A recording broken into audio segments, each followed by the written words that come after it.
Halo, assalamualaikum warahmatullahi wabarakatuh. Salam perspektif saya. Teman-teman, saya berada di Tegal. Jadi saya sudah lama pengen ngobrol dengan guru kita semua. Jadi namanya itu Pak Mutiara Arif. Seperti namanya, kebijaksanaan gitu. Saya menemukan Pak Mutiara Arif ini dalam banyak aktivitas usaha di bidang alat kesehatan. Nah, beberapa kali saya ngobrol dan rasanya membuat saya ingin selalu kembali untuk ngobrol karena pesannya banyak sekali, pesan kebijaksanaan soal usaha. Terutama nanti kita di bidang alat kesehatan. Sebagai pengantar, Pak Arif ini adalah merupakan owner dari Ahmad Daris Group ya. Itu pemain kasa nomor 1 di Indonesia. Kita langsung saja kita sapa, ngobrol santai. Tadi barusan kita sudah dikasih makan di rumahnya di Tegal. Terima kasih. Baik, assalamualaikum Pak Arif, sehat? Alhamdulillah. Nah, Waalaikumsalam warahmatullahi wabarakatuh. Pak Arif ini bawaannya santai. Jadi tadi kita udah ngobrol. Pak Arif, kita ngobrol-ngobrol santai saja. Boleh. Nah, saya tuh selalu ingin mengulang pertanyaan-pertanyaan bahwa Pak, melakukan bisnis, memulai bisnis gitu ya, sampai bisa jadi market leader perusahaan kasa terbesar pertama di Indonesia. Ini apa sebenarnya prinsip-prinsipnya, nilai-nilai apa yang harus diterapkan? Oke. Kita ini kan perusahaan kan mulai dari bapak saya ya. Ya. Kebetulan bapak saya itu apoteker. Jadi apa-apa yang dia lakukan itu selalu berstandarkan kesehatan. Jadi selama ini kan orang masih banyak yang menganggap bahwa terutama kasa nih, yang namanya kasa itu ya kain, itu kan cara memilihnya, cara pemilihannya itu nggak beda sama kita milih kain, yang sebetulnya itu nggak benar karena itu apakah barang yang kita bikin itu aman buat dipakai, terutama kan untuk kesehatan ini dalam hal ini. Nah, bermula dari hal-hal seperti itu, kemudian mulailah kita sebagai seorang apoteker sebelumnya melakukan penelitian ya, sampai ada satu kesimpulan bahwa ternyata standar itu ada. Bahwa standar kasa itu ternyata ada, standar yang benar seperti itu ada. Kalau dulu kita belum punya farmakope ya, farmakope itu buku pedoman tentang barang-barang yang dikonsumsi di rumah sakit itu standarnya seharusnya seperti apa, itu farmakope. Waktu itu adanya cuma US farmakope sekitar tahun 68 kali ya. US ya, dari US Amerika, ya. US farmakope, kemudian Netherlands farmakope, kemudian satu lagi yang terkenal itu British farmakope. Kalau sekarang Indonesia sudah ada itu. Ya. Nah ini, jadi selama kita berbisnis ini, saya rasanya nggak perlu saya tuh ngomongin soal ini, barang saya bagus, barang saya halus, barang saya ini. Enggak. Tapi saya lebih suka ngajarin orang gimana caranya milih barang yang benar. Perkara dia mau beli atau enggak, buat saya enggak masalah. Tapi mindset kita, mindset orang itu supaya mereka berubah. Karena enggak semua orang rumah sakit tahu. Agar barangnya aman dipakai, digunakan gitu ya. Terutama kan karena mungkin rumah sakit itemnya banyak, macam-macam. Jadi terutama soal kasa ini, itu banyak yang nggak ngerti. Makanya saya daripada begitu, sudahlah moral kita mesti harus bicara. Apalagi era sekarang itu era safety pasien. Ngapain kita ngomongin safety pasien kalau barang-barang yang kita pakai itu sebetulnya nggak safety. Ya. Makanya saya lebih suka ngajarin orang gimana caranya. Perkara siapa yang mau menawarkan barang ke situ silahkan, tidak jadi masalah. Orang rumah sakit harus sudah lebih pintar daripada yang nawarin. Oke. Jadi menurut saya ini bisnis kayak ya dorongan moral ya. Karena saya percaya lah ketika kita berbuat baik, kita kasih tahu orang jalan baik, rezeki itu nggak akan lari kemana.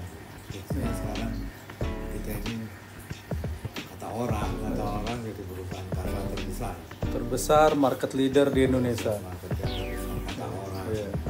Pak, saya filosofi inilah yang kita tunggu-tunggu. Kalau setiap kali saya ngobrol dengan Pak Mutiara Arif ini, bahwa ngomongin bisnisnya itu belakangan, tetapi tingkat keamanan suatu produk, termasuk prosedural dalam pembuatannya, ini yang selalu dikedepankan, sehingga kemudian produk-produknya Ahmad Daris itu menjadi diterima dimanapun karena tingkat keamanannya, gitu ya, Pak. Jadi ada yang lebih penting ternyata teman-teman dari sekedar jualan laris laku di pasaran, gitu ya. Tetapi ada yang lebih penting bahwa tingkat keamanan itu sepertinya prinsip yang kemudian saya tangkap bahwa wah, ini prinsipnya dalam juga ya, Pak. Jadi kadang-kadang gini loh, barang murah. Itu orang nawarin barangnya murah. Ini murah, ini mahal dan lain sebagainya. Buat saya nggak jadi persoalan. Yang mau jual mahal ya monggo, yang mau jual murah ya monggo. Sebab apa? Dalam satu proses produksi untuk membuat satu yang baik, yang benar itu pasti biaya-biaya yang kita keluarkan untuk membuat itu kira-kira hampir sama. Jadi kalau kita mau ngikutin harga yang murah ya sudah, saya ganti aja semua. Misalnya bahan baku mesti harus katun misalnya. Terus putihnya kasa itu tidak boleh pakai pemutih dan lain sebagainya. Ada kandungan chemical gitu ya. Ada kandungan chemical. Terus waktu karang ditenun mesti harus dilumurin pakai kanji ya, supaya benang itu jadi lebih elastis. Itu pada akhirnya itu tuh harus ada semacam teknik tertentu yang harus dibuang semua, sehingga barang itu memang betul-betul netral. Nggak boleh ada kandungan apapun. Banyak kan kejadiannya pasca operasi, entah karena ketidaktelitian orang-orang OKA ketinggal di perut atau ketinggal di mana, itu kan orang ngeri banget. Beberapa orang kejadian, ada yang ketika saya bicara di forum ya, satu forum, salah satunya dokter datang, minta dijelasin sekali lagi tentang itu. Ternyata saya tanya, ngapain tuh? Habis ada kejadian, Pak. Kejadian apa? Kasa. Tertinggal. Orang dari 1 minggu orangnya meninggal. Malpraktik. Iya. Kadang-kadang begini loh. Antara ya, aku kadang-kadang mikir gimana caranya ini membudayakan hal kayak gini. Masalah kadang-kadang yang jadi alasan masalah keterbatasan anggaran. Oke, soal price, soal harga ya. Soal harga kadang-kadang itu. Kalau saya sudah itunya ketularan ya sudah, saya bilang kita nggak perlu lah masuk ke situ. Pasti suatu saat ketika dia mulai menyadari, pasti dia akan cari saya kok. Dan banyak hal kayak gitu terjadi. Jadi ya saya lebih baik saya ngasih tahu orang yang perkara orang itu percaya atau tidak ya monggo lah. Semua secara ilmiah kita kasih tahu semua. Efek pemutih itu apa? Terus selama proses produksi ketika itu nggak bersih itu efeknya apa? Ya. Oke. Pak, itu kan tadi secara teknis tuh. Ada hal yang menarik juga bagi saya bahwa Ahmad Daris ini brandnya di RC. Ini kan kemudian Pak Mutiara Arif ini generasi kedua. Ada nilai filosofi dasar yang sangat saya pegang sampai hari ini adalah, jadi generasi pertamanya adalah Pak Ahmad, bapaknya Pak Mutiara dengan Pak Aris. Maka jadilah Ahmad dan Aris begitu ya. Nah, ini kan dua orang berbeda latar belakang, dua orang dipertemukan dalam sebuah produk kasa gitu, yang kemudian ini saya melihat langsung kemudian menjadi hingga akan generasi ketiga. Ini kan apa nilai-nilai yang kuat, apa mempersatukan dua orang lalu menjadikan sebuah karya produk-produk terbaik disajikan di Indonesia, kasa-kasa terbaik. Saya kira ini yang perlu kita serap juga. Apa kira-kira Pak? Keterbukaan satu.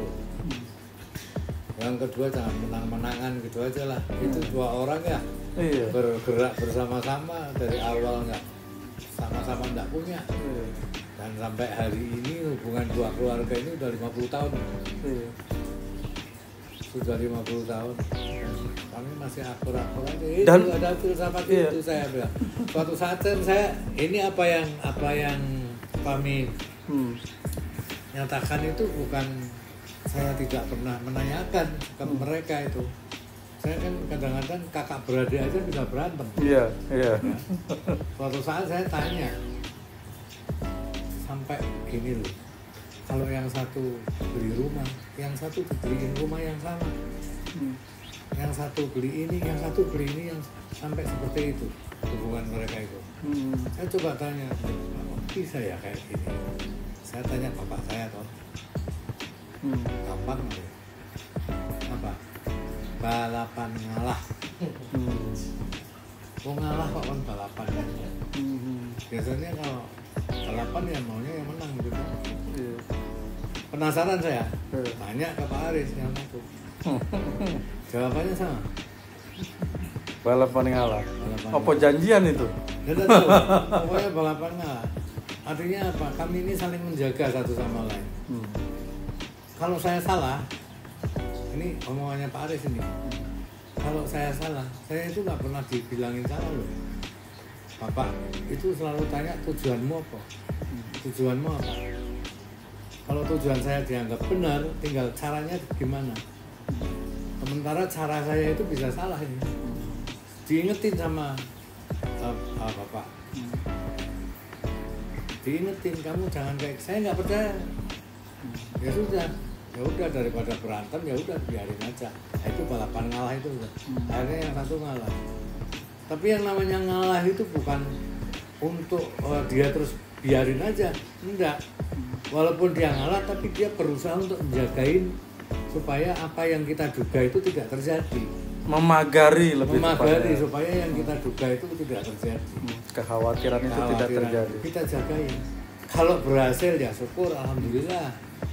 Kalau tidak berhasil, dia mau jatuh, bukannya terus saya biarin jatuh, bukannya terus kita biarin jatuh, tapi kita pegangin supaya dia itu tidak jatuh. Nah, pada saat dipegang itu yang satu yang dipegang itu, oh ini tuh yang dimaksud.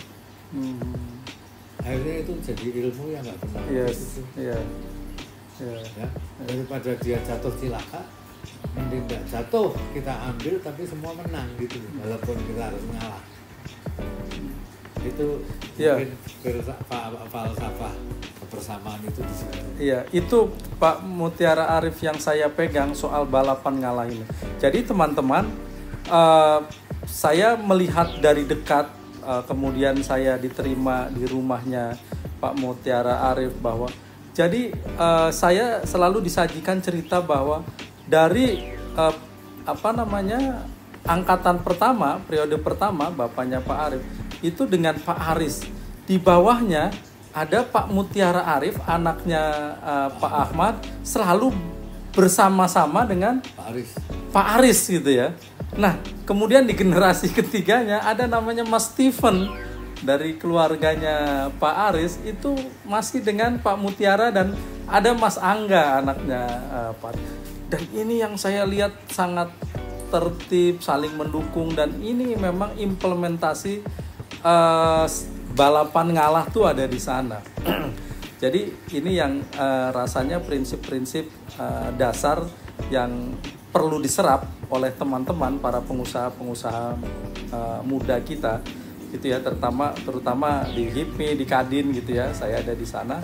Nah, hal-hal inilah yang ingin saya informasikan, falsafah dasar inspiring leadership dari seorang Pak Mutiara Arif.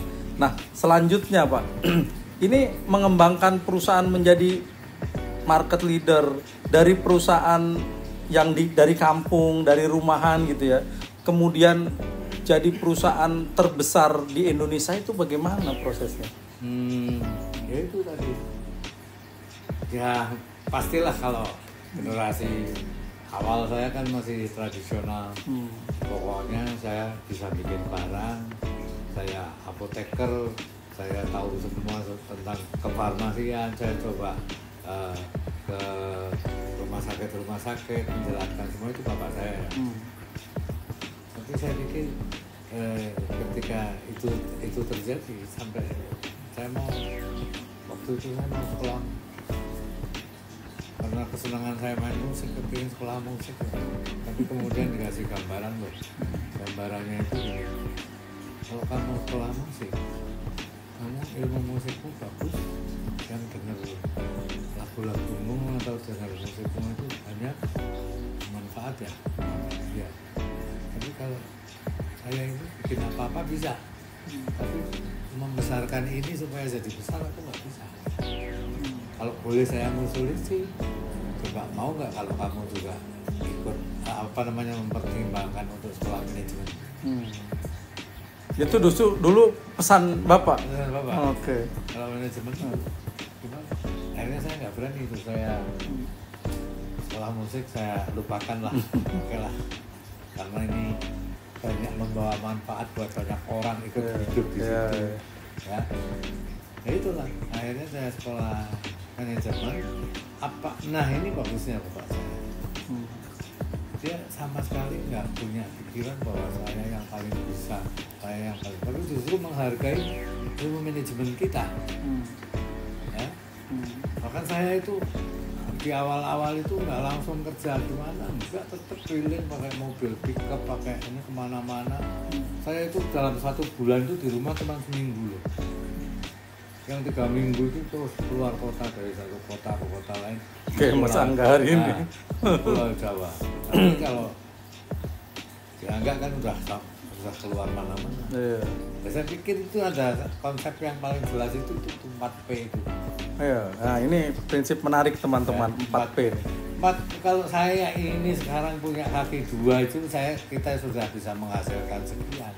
Gimana kalau saya punya orang 100 yang juga bekerja seperti saya? Nah ini nih jelas.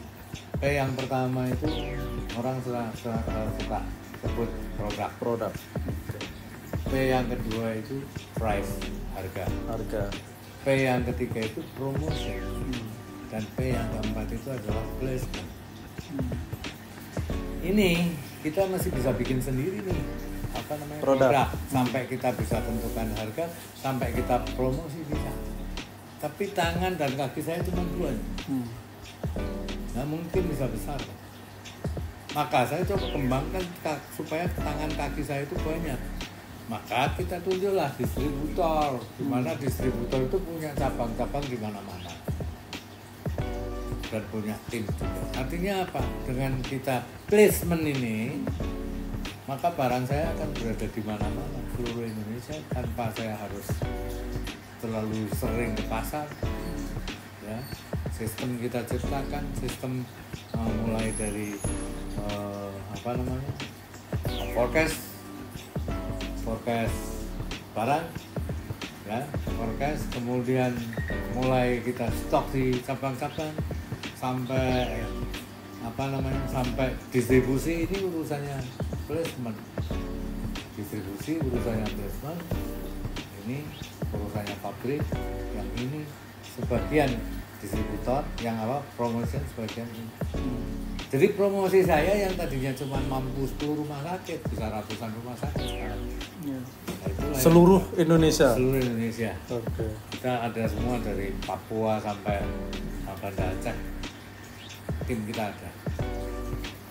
Pak, kalau ngomongin persaingan bisnis hari itu, karena sebelum corona atau bahkan sekarang sih sebenarnya arah kebijakan pemerintah dalam memagari kepentingan industri alat kesehatan sih sudah bagus. Tapi sebelumnya kan isunya adalah bahwa produk kita selalu kalah dengan produk China gitu.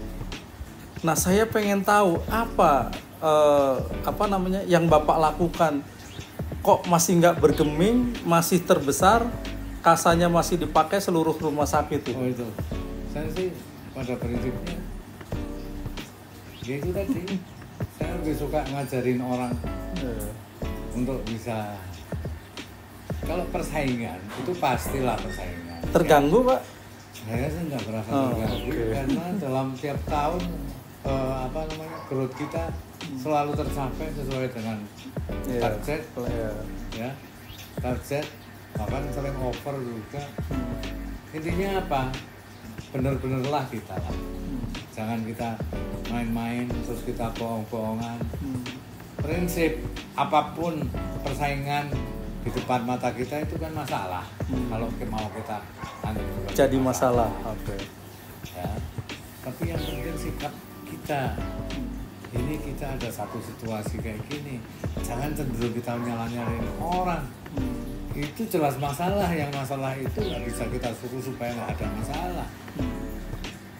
Masalah itu nyata-nyata ada, tapi bagaimana kita menghadapi masalah itu dan kita seperti apa? Ya itulah solusi. Seperti ini, Kasa ini kan lebih dari 60% dipakainya di kamar operasi. Oke. Di kamar operasi. Pada musim COVID kemarin, kalau nggak perlu operasi, orang nggak operasi. Akibatnya kan kita terjadi penurunan. Itu kan masalah. Nah, otak kita lah yang kita mesti harus lakukan. Kita petakan seluruh wilayah yang menjadi yang barang-barang kita ada. Kemudian mana sih rumah sakit yang belum ambil? Kita lakukan penetrasi, memperluas ke rumah sakit yang belum menggunakan. Kemudian kita ajarin mereka sesuatu hal yang benar. Apalagi program pemerintah kan bagus, yang namanya safety pasien itu digembar-gemborkan kemana-mana. Nah, rata-rata orang itu nggak menduga ternyata Kasa ini juga harus diciptakan, harus dipakai. Kasa yang dipakai itu menjamin safety pasien itu. Rata-rata orang nggak tahu loh.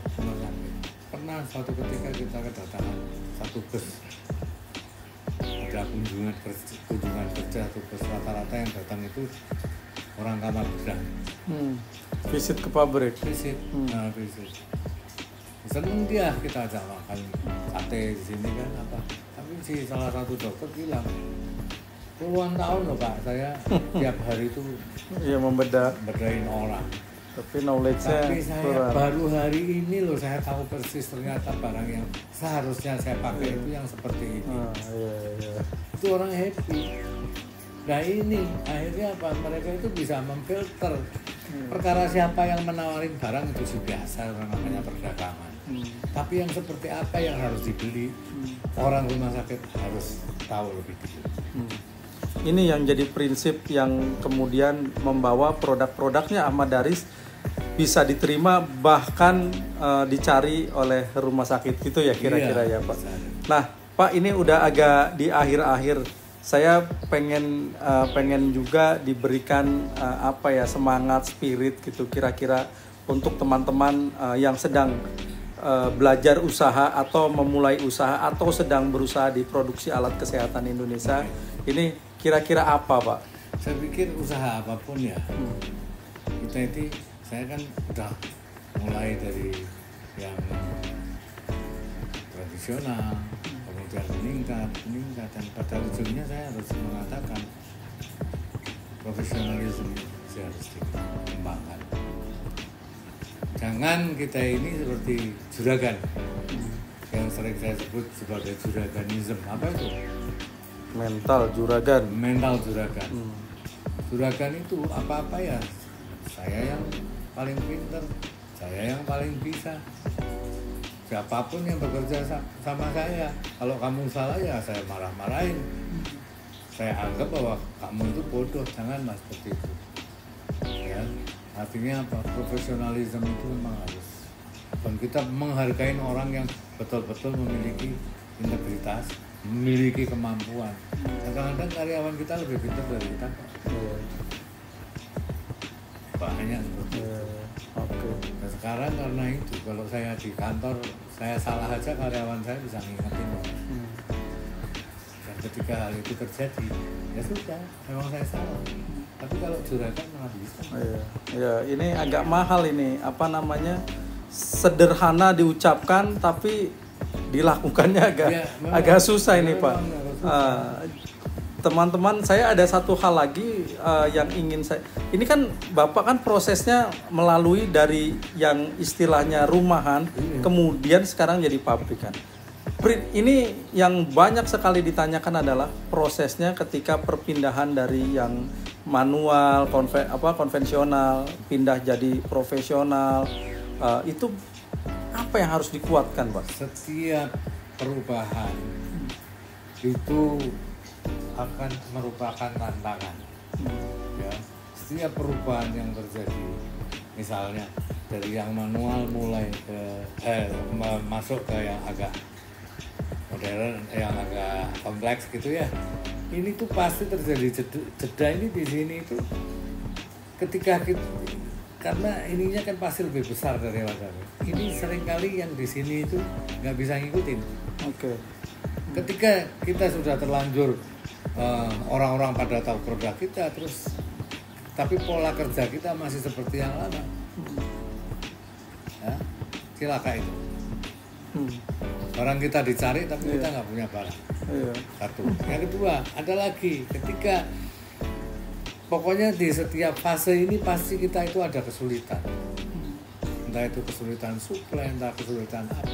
Justru ini tantangannya. Tapi ingat, selesai kita selesai tantangan ini dilalui, itu kita naik kelas. Ya, itu ininya, teorinya lah ya. Memang begitu. Memang jadi, pasti begitu. Setiap kali saya itu mengalami kesulitan produksi, kesulitan apa itu, separuh hati saya seneng. Pasti ada naik kelas. Ini kalau saya selesaikan pasti naik kelas. Mau tidak mau kan kita harus selesaiin itu. Dengan sistem yang lebih baik, pola produksi yang lebih baik, gitu. Begitu ini selesai, ternyata kelas saya naik. Pak, pengen tahu dong teknisnya kalau pasar Bapak di Indonesia apa sudah memenuhi atau pasar Indonesia tuh masih potensial untuk kasa gitu? Masih potensial. Sekitar misalnya kita kuasain 20% pasar nasional itu udah gede banget. Misalnya sekarang saya mau nambah jadi 30%, pabrik saya harus lebih gede dari Artinya kebutuhan nasional itu banyak sekali. Kebutuhan nasional masih banyak dan para pengusaha alat kesehatan kita bisa gitu ya Pak, memenuhi itu. Dan kita nggak akan pernah mungkin bisa memenuhi semua. Apalagi kita belum ngomongin pasar luar ya Pak. Bapak ada yang diekspor? Ada sebagian. Kadang Australia, Malaysia. Tapi itu kecil. Kebutuhan kita itu banyak sekali dalam negeri itu. Fasilitas kesehatan kita ini kan RSUD kita gitu untuk meng-hire sekian banyak penduduk kita ini kan. Iya, RSUD kita itu ada sekitar 1.300-1.400 kalau tidak salah ya. Nah, terima kasih nih Pak Mutiara Arif, kita sudah ngobrol. Pokoknya saya pengen nanti closing statementnya kira-kira nilai-nilai apa lagi yang harus kita terus lestarikan di teman-teman pengusaha, terutama saya ini aktif di HIPMI Pak Mutiara Arif, di Kadin juga, agar memotivasi bahwa produksi dalam negeri kita harus ditingkatkan. Kita harus bangga dengan produksi dalam negeri gitu ya. Ternyata kita bisa memberikan supply terbaik, memberikan produk terbaiknya untuk kebutuhan bangsa kita sendiri. Kira-kira closing statementnya apa Pak Arif? Ya, mungkin jujurlah kita jadi pengusaha. Yang pertama, kejujuran kita itu bahwa apa yang kita bikin dan apa yang kita jual itu memang betul-betul memiliki manfaat yang sangat tinggi. Seperti bidang kita kesehatan, yaitu saya bilang safety pasien itu mutlak gitu. Tidak bisa tidak. Kesehatan dan keselamatan ya. Kalau kita cuma mau ngomongin duit, saya suruh bikin aja yang kelasnya seperti yang misalnya kita 20%, yang 80% pasti bisa dan pasti lebih murah. Tapi saya tetap bertahan. Karena apa? Nurani kita harus selalu berbicara dengan Insya Allah semua produk-produk apapun di Indonesia, kalau kita jujur menyajikan sesuatu hal yang benar, baik, dan memiliki standar kualifikasi yang bagus, saya kira Indonesia itu tidak ada habisnya. Oke. Siap. Terima kasih Pak Arif. Itu tadi closing statement dari Pak Mutiara Arif. Saya ingatkan lagi sesuai namanya, kebijaksanaan. Kita sudah mendengarkan obrolannya, komitmennya terhadap produk yang dibikin untuk kesehatan dan keselamatan pasien adalah yang utama. Sehingga itu yang membuat produk-produknya dicari, diburu, bahkan dijadikan acuan bagi produk-produk lainnya di Indonesia. Baik teman-teman, itu obrolan kita dari rumahnya Pak Mutiara Arif di Tegal. Terima kasih Pak Mutiara Arif. Teman-teman, saya izin pamit. Salam perspektif saya.